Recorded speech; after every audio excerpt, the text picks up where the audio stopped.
besar Madinah datang ke Indonesia, kemudian ada yang berkomentar, sayangnya gak viral di kaumnya sendiri yang katanya muslimin terbanyak. Harus dicatat bahwa kedatangan beliau ke Indonesia tidak mengubah azan menjadi running text. Baik ikhwah, kita akan jawab semuanya. Pertama, siapakah beliau ini? Yang kedua, apa tujuan beliau ke Indonesia?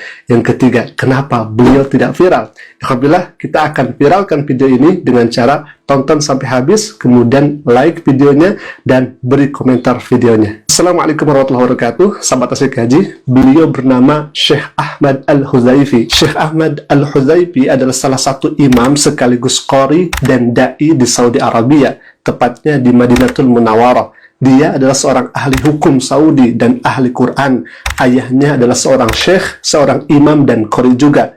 Ayahnya bernama Ali Al-Huzaifi, yang merupakan imam dan khatib Masjid Nabawi di Madinah. Syekh Ahmad ini ternyata mengikuti jejak ayahnya menjadi seorang imam di Masjid Nabawi. Pernah di satu waktu, Syekh Ahmad Al-Huzaifi ini menjadi imam, kemudian makmumnya adalah ayahanda tercinta. Beliau, Syekh Ahmad Al-Huzaifi, membacakan surat Al-Isra mengenai berbakti kepada kedua orang tua. Ketika sampai kepada ayat, وَلَا تَقُلْ لَهُمَا أُفٍّ وَلَا تَنْهَرْهُمَا وَقُلْ لَهُمَا قَوْلًا كَرِيمًا. Syekh Ahmad Al-Huzaifi ini menangis karena merenungi isi daripada kandungan ayat tersebut, yakni berbakti kepada orang tua, yang di belakangnya, tepat di belakang Syekh Al-Huzaifi adalah ayahnya, yakni Syekh Ali Al-Huzaifi itu sendiri. Sungguh sangat beruntung seorang ayah yang kemudian bisa menyaksikan dan melihat anaknya yang menjadi imam di masjid Nabi Shallallahu Alaihi Wasallam itu. Kemudian apa kegiatan sehari-hari beliau di Madinah Al-Munawwarah? Di antaranya adalah yang pertama, beliau sebagai khatib atau penceramah dan imam masjid di Madinah.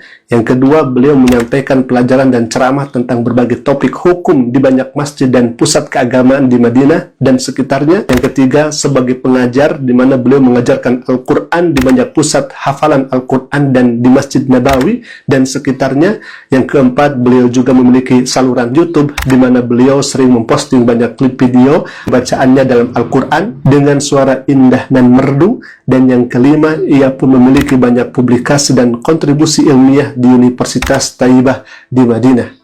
Pertanyaannya kemudian, kenapa beliau Syekh Ahmad Al-Huzaifi ini berkunjung ke Indonesia? Lagi-lagi beliau mengikuti ayahandanya yang pernah lebih dulu berkunjung ke Indonesia di zaman Presiden SBY, Susilo Bambang Yudhoyono.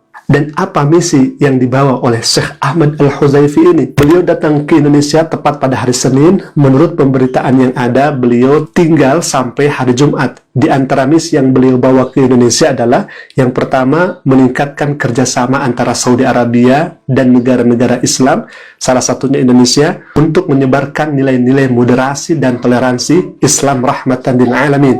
Yang kedua, di hari Jumat tanggal 11 Oktober yang akan datang, beliau dikabarkan akan memimpin sholat Jumat dan menyampaikan khutbah Jumat di Masjid Istiqlal Jakarta. Yang ketiga, beliau juga dikabarkan bertemu dengan Wakil Presiden Pak Ma'ruf Amin, bertemu dengan MUI, bertemu dengan perwakilan Ormas Islam, salah satunya NU atau Nahdlatul Ulama dan Muhammadiyah. Beliau memberi pesan hangat dan menjalin ukhuwah Islamiyah di Indonesia tercinta, dan pihak MUI pun mengucapkan terima kasih banyak atas kedatangan Syekh ke Indonesia. Pertanyaannya selanjutnya, kenapa Syekh Ahmad Al-Huzaifi ketika berkunjung ke Indonesia kemudian pemberitaannya tidak viral? Yang kedua, umat muslim di Indonesia tidak begitu antusias menyambut kedatangan beliau. Bukan